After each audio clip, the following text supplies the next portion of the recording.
was a load of fun today. Sarah Cox is next. I'll see you for the last one of the week, including the Wonder Years tomorrow at 2.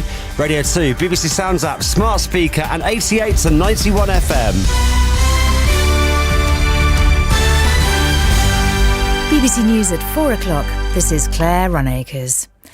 The Bank of England is warning that the UK is facing its longest recession since reliable records began after it announced the biggest interest rate rise in more than 30 years. The Governor, Andrew Bailey, said the bank had acted forcefully as it tried to bear down on soaring inflation. A former member of the Monetary Policy Committee, Andrew Sentence, says it's impossible to know by how much rates will go up further.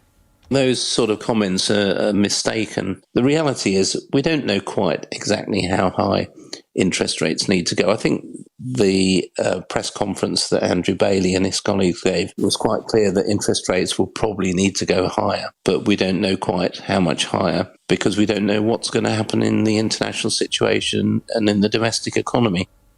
A highly critical report on the emergency services response to the Manchester Arena bombing says at least one of the 22 people who were killed would probably have survived if help had arrived sooner.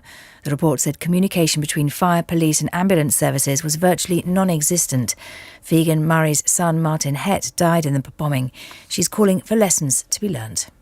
I'm not here to play the blame game. What we learned today will not bring Martin or anyone else back for that matter. What is important from this day forward is to learn from these mistakes so that they don't happen to anyone else in the future. We must ensure that the emergency services introduce measures befitting of today's recommendations.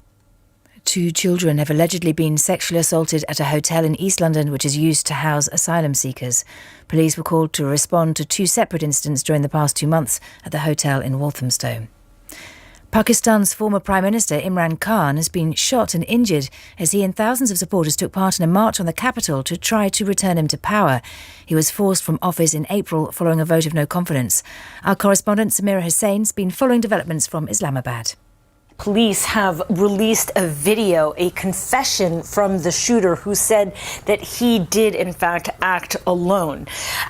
There are real questions now about whether or not this was an assassination attempt, and the current president of Pakistan has now said that, in fact, it was an assassination attempt against Mr. Khan's life. He is at the hospital in Lahore, that's the northeastern city where this march began, and he is being treated there.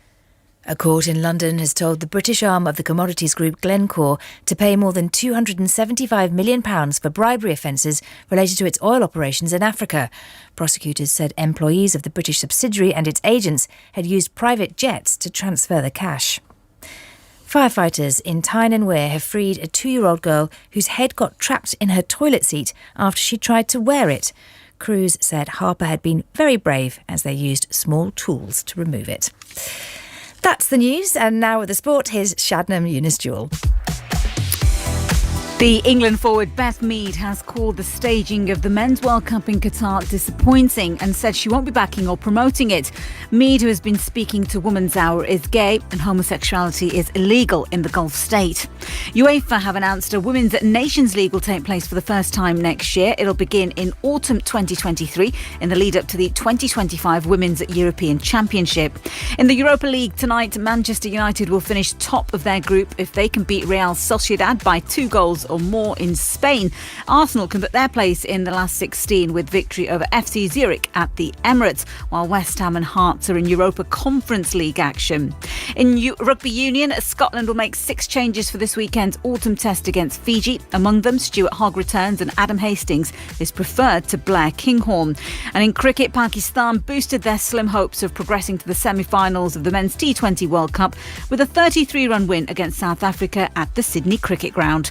That's the BBC News and Sport. It's 4 minutes past 4. Shabnam and Claire Runacres, thank you very much. Ladies and gentlemen, introducing to you Sarah Cox, BBC Radio 2. And thank you very much to Mr. Scott Mills for a fantastic show. He returns tomorrow from 2 with Friday Wonder Years.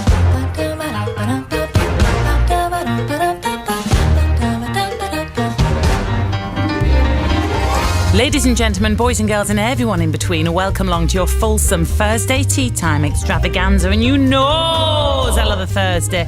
As Tina sings, it's simply the best, better than all the rest, better than any day, especially Monday. So let's stay together till 7. 3 hours of wisecracking, thigh-slapping, hip-shaking, play-along radio fun, plus your input. You are the ball stirred through the spag of the show on 88.291. As it is a Thursday, there's Fast Track plus first and last a half hour. Get a stretch fiesta